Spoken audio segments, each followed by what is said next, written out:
Hi, Summit County 3rd, 4th, and 5th grade teachers. If you've been feeling perplexed by all the page turning and wonders, or you find yourself just stuck planning one day at a time, this might be the video for you. The 2-week overview I present today is applicable for all 3rd through 5th grade teachers using Wonders. Since most of you are currently in or about to start Genre Study 2 within Unit 1, we'll tab those particular pages today. When I say tab, I'm talking about adding post-it notes around the borders of our books in order to turn our pages a little bit easier. To work through today, you'll want to notice what color your grade level is. It's the same background color that you would find on your teacher's manual. 3rd grade, you'll be highlighted orange for page numbers today. 4th grade highlighted green, indicating your page numbers for today. And 5th grade, you'll be wanting to watch for the purple highlights indicating for your page numbers. Some helpful resources that you will use today is the suggested lesson plan page. You can either print that out or just go ahead and put a tab in your book right away so that you can reference this page. The other thing you could use is a 120-minute pacing guide. You can find with this bit.ly short link or from your Wonders landing page. Again, when I mention tabs, I'm talking about using a sticky note or something along the edge of our book in order to indicate pages to move through easily. Here's the suggested lesson plan page for 4th grade. One of the pieces of material I suggested you have. The first thing that I want to go ahead and note in here is where the skill work is. Most often when we're turning pages, we're moving to the different skill work. In order to help us turn to these pages more easily, we're going to go ahead and put tabs across the top of the page. Again, the tabs across the top of the page are for our skill work. This title right here, writing, that is what you're going to write on your tab or your sticky note.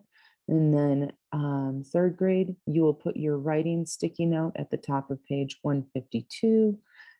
4th grade, we'll put it at the top of page 148. And 5th grade, you'll go ahead and put it at the top of page 149. Grammar would be the next tab. After you finish that, spelling, and then expanded vocabulary. Feel free to pause the video if you want to take time to place those tabs in your book. We're going to go ahead and start by tabbing now across the right of our book. The tab on this one will be labeled as Day 1, and you'll be putting it on the pages indicated here. Day 1 starts in 4th grade on this page 118. You'll move through the teacher's manual consecutively. One thing that I want to note on this page is the difference here between vocabulary and expanded vocabulary. Expanded vocabulary is one of the skill tabs that we put across the top that we might have to flip to occasionally. But for this particular day, it's just vocabulary that is built into Day 1. So you're moving consecutively through the pages for this day. Looking at 4th grade, you can see it stops Day 1 on page 127, not including the skill work that you'll go to. When I move to Day 2, I can see that it picks up right there on page 128. That should be true for all 3rd through 5th grade teachers. The next tab that you're placing on the right-hand side would be Day 2. You'll place those tabs on the pages indicated here. Take a second to notice there is a gap between respond to reading and study skill. What I mean by that is respond to reading ends on page 137 in 4th grade, and the study skills pick back up on page 140. The skills on the pages in between that will have a clock like this. What's different about this clock is it's listed as optional above. In your suggested lesson plan page, you'll notice that highlighted in gray are the optional lessons that you can include in your days. If it says optional on the clock as you're moving through the teacher's manual, that's because it's in the optional section. So as you're turning pages through your teacher's manual, you'll know if you can bypass or choose to add that by that optional clock. One thing that we want to look at for Day 1 and 2 is the shared read. Over here is a screenshot of the student's reading and writing companion. When you're moving through day 1, you're going to fill out or have the students fill out the read sections in their read write companion. Day 2, they'll be filling out this author's craft part or having that conversation. And so although you're moving through the teacher's manual consecutively, the students will be following based on the read and reread in their reading writing companions. The next thing that I did notice, originally I thought all reread skills were for day 2, but upon further investigation, I noticed that only author's craft rereads are for day 2. So above you can see the screenshot found on the pages indicated in your teacher's manual. This reread is just if you are taking the students back in to fill out their read write companion.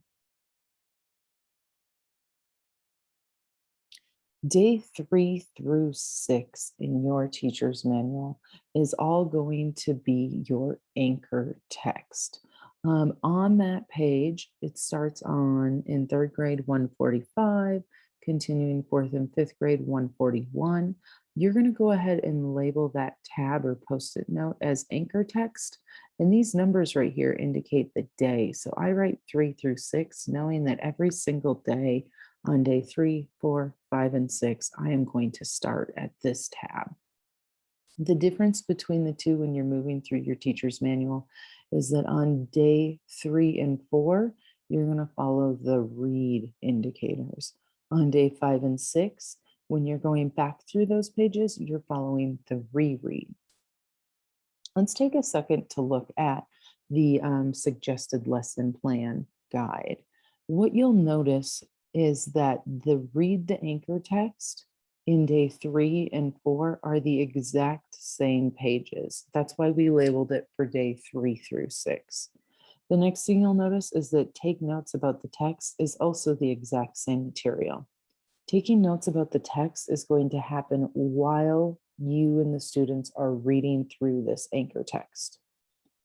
Day 3, you get exactly 40 minutes allocated in a 120-minute pacing guide. You'll get 40 minutes to complete these 2 tasks since they're being done simultaneously. When your 40 minutes is up on day 3, that's where you stop with the read portions and move on to your grammar work. On day 4, you get another 40 minutes to complete the rest of those read tasks. So you're just going to pick up where you left off on day 3, continuing to use those read tasks and have the students take notes about the text as you're moving through. You'll end day 4 with your respond to text, which is found just at the end of this anchor text. Day 5 and 6, this stumped me a little bit at first because day 6 is on the second page or third page of your suggested lesson plan. So when you're looking at the 2-page spread, you have to turn the page to see day 6. What I realized about day 5 is it's exactly the same part of the anchor text as day 6. So just like day 3 and 4, day 5, you're going to go ahead and complete the reread tasks in the anchor text for 40 minutes.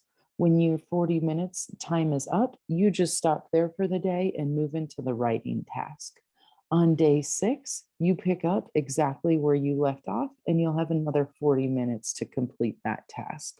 The respond to reading is again at the end of the anchor text. And so we're going to go ahead and label the respond to reading. And I just went ahead and wrote respond 6 so that when I turn to that page, if I happen to get there early or if I'm moving through and I'm just not sure, I know that if it's day 6 that I'm teaching, this is where I'm going to pause and make sure to go over this material.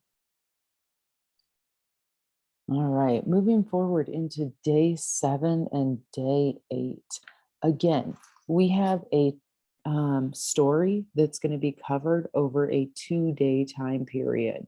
What's important is that we're going to recognize on day 7 with our paired text or paired selection, you will do all the read tasks. On day 8, you'll be using those same exact pages, but you'll be completing the rereads.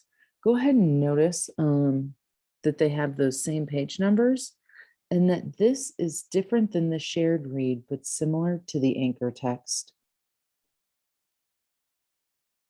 Then finally, I just want to go ahead and make sure that you notice the paired 7 and 8 means this is our paired selection, and we're covering these pages on day 7 and again on day 8. Day 9, getting closer to the end. We do have a little bit more flipping. What I noticed here is that I went ahead and marked the fluency, and then I marked the integrate as well, because the writing landed between these two skills. So on page 151 in 3rd grade, 4th and 5th grade on 147, you would go ahead and write fluency 9, indicating day 9 on a tab. And then again, mark the integrate for day 9. Finally, we come to day 10, where you're going to start with skill work in those top tabs, but then we need to complete the research and inquiry, which is going to be found on the pages indicated here. I went ahead and labeled those as research 10. Then the last thing you see here on day 10 is progress monitoring. This is something that can be assigned online or photocopied and given to the students on paper. Thanks for taking some time to go through a 2-week overview with me today. I hope this helps to speed up your planning and also make a little bit more sense of all your page flipping.